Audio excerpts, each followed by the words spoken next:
মঞ্চে আছে প্রধান উপদেষ্টার বাসায় ঢুকে গিয়েছি, মঞ্চে আছে তার বেডরুমে ঢুকে গিয়েছি, মঞ্চে আছে সচিবের রুমে ঢুকে গিয়েছি।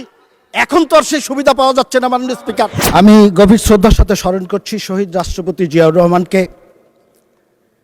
যাকে আমি কোনোদিন চোখে দেখিনি কিংবা দেখার সৌভাগ্য হয়নি, কিন্তু আমাদের আলোচনার মাধ্যমে বই পড়ে যার সম্পর্কে বিস্তারিত শুনেছি, যিনি মহান স্বাধীনতার ঘোষণা দিয়েছিলেন, রণাঙ্গনে যুদ্ধ করেছেন, বাংলাদেশের স্বাধীনতা ছিনিয়ে এনেছিলেন, পরবর্তীতে বহুদলীয় গণতন্ত্র প্রবর্তন করেছিলেন, সংবিধানে বিসমিল্লাহির রহমানির রহিম প্রবর্তন করেছিলেন এবং বহুদলীয় গণতন্ত্রের প্রবর্তনের মাধ্যমে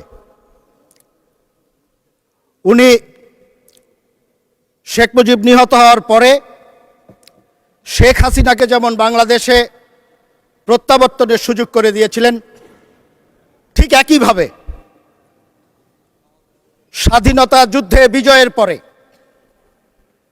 বাংলাদেশ জামাত ইসলামী যখন বাংলাদেশ থেকে পালিয়ে পাকিস্তানে চলে গিয়েছিলেন, তাদের সেই নেতা গোলাম আজমকেও বাংলাদেশে প্রত্যাবর্তনের সুযোগ করে দিয়েছিলেন।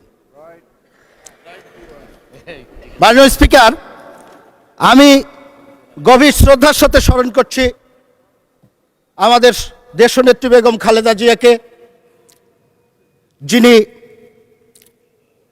বাংলাদেশের গণতন্ত্র প্রতিষ্ঠার আন্দোলনে আপসহীনভাবে নেতৃত্ব দিয়েছিলেন।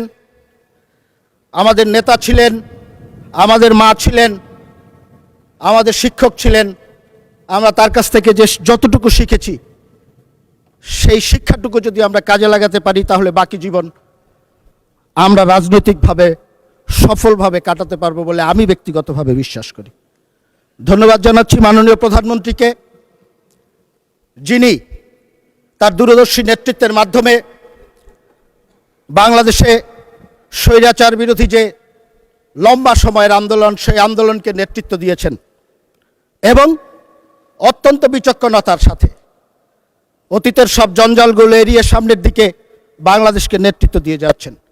আমি কৃতজ্ঞতা প্রকাশ করছি এবং গভীর শ্রদ্ধার সাথে স্মরণ করছি। 72 ঘন্টা ময়েশ্চার লক সমৃদ্ধ লিলি বডি ওয়াশ, শিয়া বাটারের গুডনেস স্কিন রিপেয়ার করে রাখে সফট ও গ্লোয়িং।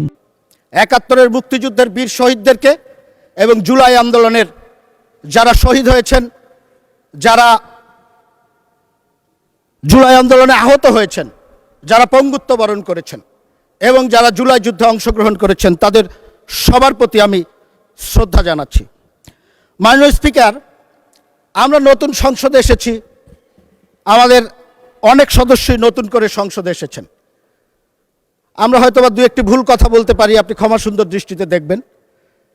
প্রথম দিকে ঠিকই ছিল, কয়েকদিন যাবৎ খুব একটা অস্থিরতা লক্ষ্য করছি আমাদের মাননীয় বিরোধী দলের সদস্যদের মধ্যে। আমি খোঁজার চেষ্টা করেছি যে কি কারণে এই অস্থিরতা। আমি একটি জিনিস খুঁজে পেয়েছি, অস্থিরতার কারণটি হলো 111-এর যে তত্ত্বাবধায়ক সরকার ছিল, সেই সরকারটি সবাই জানেন সেনা সমর্থিত তত্ত্বাবধায়ক সরকার বলা হতো। আর গত 18 মাস যে সরকারটি ছিল, সেই সরকারটিকে কিন্তু এই যে আমাদের আজকের যারা বিরোধী দলীয় নেতৃবৃন্দ আছে, সেই জামাত ইসলাম এবং এনসিপি সমর্থিত সরকার হিসাবে সবাই সেই সরকারটিকে অবহিত করেছে। আজকে মাননীয় স্পিকার, আমি আপনার প্রোটেকশন চাচ্ছি। আজকে কথা বলতে দিতে হবে। মাননীয় স্পিকার, কথা বলতে দিতে হবে। মাননীয় সদস্যবৃন্দ, মাননীয় স্পিকার, মাননীয় সদস্যবৃন্দ, অর্ডার ইন দ্য হাউস। কথাটি বললাম এই কারণে করবেন না, বক্তব্য গত যে 18 মাস, মাননীয় স্পিকার, গত 18 মাস যে আরামে ছিলেন, সেই আরাম এখন আর হচ্ছে না। এই কারণে আমাদের অনেক সমস্যা হয়ে যাচ্ছে মাননীয় স্পিকার। কারণ আমি প্রমাণ দিয়ে দেখাতে পারবো বৈষম্য বিরোধী ছাত্র আন্দোলনের একজন নেতা, তার বক্তব্য আছে, সে একজনের সাথে গল্প করছে, বলছে যেইভাবে আমরা কাটিয়েছি, মঞ্চে আছে প্রধান উপদেষ্টার বাসায় ঢুকে গিয়েছি, মঞ্চে আছে তার বেডরুমে ঢুকে গিয়েছি, মঞ্চে আছে সচিবের রুমে ঢুকে গিয়েছি। এখন তো আর সেই সুবিধা পাওয়া যাচ্ছে না মাননীয় স্পিকার। সমস্যাটা মাননীয় স্পিকার এই জন্যই আমি একটি কথা বলতে চাই আরেকটি বিষয়ে। জুলাই আন্দোলন নিয়ে কথা হয়েছে, এখানে আমি অন্ততপক্ষে 3 জন সংসদ সদস্য বক্তব্য দিয়েছেন, রেকর্ড আছে আপনার কাছে। একজন বলেছে 844 জন শহীদ হয়েছেন, একজন বলেছে 1000-এর উপরে শহীদ হয়েছেন, একজন বলেছেন 1400 শহীদ হয়েছেন। মাননীয় স্পিকার, আমি যতটুকু পড়াশোনা করে দেখেছি, স্বাস্থ্য মন্ত্রণালয় বিভিন্ন হসপিটালের সূত্রে পাওয়া তথ্যের ভিত্তিতে প্রথমে বলেছিল 1400 অধিক শহীদ হয়েছে এবং এটা জাতিসংঘের সংস্থা বলার চেষ্টা করেছেন। পরবর্তীতে মুক্তিযোদ্ধা মন্ত্রণালয় একটি গেজেট প্রকাশ করেছেন, সেই গেজেটটিতে অতীতের গেজেট বাতিল করে 844 জনের একটি চূড়ান্ত তালিকা প্রকাশ করেছেন। এখন সমস্যাটার জায়গা কোন জায়গাটায়, আমি একটি কথা আপনাদেরকে বলতে চাই, একটি উদ্ধৃতি দিয়েই বলতে চাই। আমার মাননীয় বিরোধী দলের নেতা, আমি ওনাকে খুবই পছন্দ করি, খুব সুন্দর কথা বলেন, আদবের সাথে কথা বলেন, ওনার অঙ্গভঙ্গি ভাষা ব্যবহারের যে বিষয়টি সেটি অনুকরণ করার মতো। আমার সাথে যতদিন দেখা হয়েছে লবিতে আমি ওনাকে সালাম দিয়েছেন, আমাকে হয়তো উনি ব্যক্তিগতভাবে চেনেন না, বাট আমি ওনাকে খুবই পছন্দ করি। কিন্তু গত 14 এপ্রিল 2026 তারিখে একটি অনুষ্ঠানে উনি বলেছেন, আমি তাকে দোষারোপ করছি না, আমি যা জানার জন্য মাননীয় স্পিকার আপনার মাধ্যমে। মাননীয় সদস্য, আপনাকে আরো 2 মিনিট দেওয়া হলো, 2 মিনিটের মধ্যে সাম আপ করেন। মাননীয় স্পিকার, আর একটু বাড়িয়ে দেওয়া হোক। সময় তো দেয় আপনাদের হুইপরা, বাড়ানো কমানো সব মাননীয় তাদের স্পিকার, আছে। উনি বলেছেন প্রোগ্রামটিতে, আমি পত্রিকার রিপোর্ট দেখে বলছি, আমি দেখাতে পারবো, 14 এপ্রিল 2026 1400 শহীদের মধ্যে 1200 শহীদের বাসায় যাওয়ার সৌভাগ্য আমার হয়েছে। এখন মাননীয় স্পিকার, সরকারি গেজেট 844 জনের, উনি 1400-র মধ্যে 1200-র বাসায় কিভাবে গেল, এটা তো আমি বুঝতে পারতেছি। এখন আমরা সংখ্যাটা জানতে চাই। উনি যদি যেয়ে থাকেন কোনো আপত্তি নেই, আলহামদুলিল্লাহ, কিন্তু আমরা প্রকৃত সংখ্যাটা জানতে চাই। আজকে জুলাই আন্দোলন হয়েছে 1 বছর 2 বছর হয় নাই, এখনই স্মৃতির বিস্মৃতিতে অনেক কিছু হারিয়ে যদি যায়, 10 বছর 20 বছর পরে এই ইতিহাস বিকৃতি কোথায় গিয়ে পৌঁছবে? মুক্তিযুদ্ধকে নিয়ে যে ধরনের একটি ব্যবসা, এই মুক্তিযুদ্ধের চেতনা নিয়ে যে ব্যবসা আমরা দেখেছি গত 54 বছর, আমরা চাই না এই প্রজন্মের যারা আছি এই জুলাইকে কেন্দ্র করে নতুন করে ব্যবসা শুরু হবে। এই ব্যবসা বন্ধ করার জন্য প্রকৃত ইতিহাস, কতজন শহীদ হয়েছে, তাদের রাজনৈতিক পরিচয় কি আমরা জানতে চাই। আমরা তো রাজনৈতিক পরিচয়ের কথা বলেছি, এবং উনি আরেকটি কথা বলেছেন, আমার মাননীয় বিরোধী দলীয় নেতা, শহীদরা সবাই শিক্ষিত ছাত্র বা রাজনীতিবিদ নয়, তারা খেটে খাওয়া মানুষ, সাধারণ মানুষ, ভালো কথা।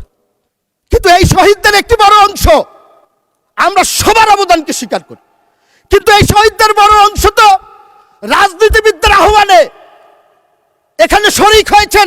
এই নেতৃত্বের অধীনে এই সংগ্রামে যারা শরিক হয়েছেন, তাদের অস্তিত্বকে যদি আপনারা অস্বীকার করেন। মাননীয় প্রতিমন্ত্রী 2 মিনিটে শেষ করেন এবার, ফাইনালি ক্লোজ। থ্যাংক ইউ মাননীয় স্পিকার। তাদের অস্তিত্বকে যদি আমরা অস্বীকার করি, তাহলে শহীদদের উপরে এবং যারা আহত হয়েছেন তাদের উপরে আমার মনে হয় একটু অবিচার হয়ে যাবে। সর্বশেষ 2 মিনিটে একটি কথা বলবো মাননীয় স্পিকার, সেটি হলো বাক স্বাধীনতা কিংবা মত প্রকাশের স্বাধীনতা সবার আছে। এটার জন্যই তো আমরা লড়াই করেছিলাম, জীবন দিয়েছিলাম। সৌভাগ্যক্রমে গত 17 বছর প্রত্যেকটি লড়াইয়ের অগ্র সৈনিক হিসাবে আমরা কিন্তু ছিলাম মাননীয় স্পিকার। আজকে বিরোধী দলের টেবিলে যারা বসে আছেন, এখানে সাধারণ সম্পাদক সাহেব নেই, অনেকের সাথেই এক বিছানায় ঘুমানোর সৌভাগ্য হয়েছে জেলখানায়।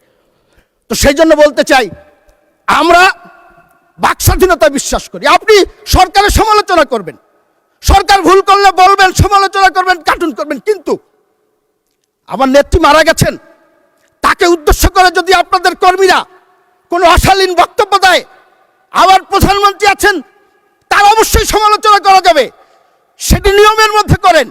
ব্যক্তিগতভাবে, পারিবারিকভাবে আমাদের পরিবারের সদস্যদের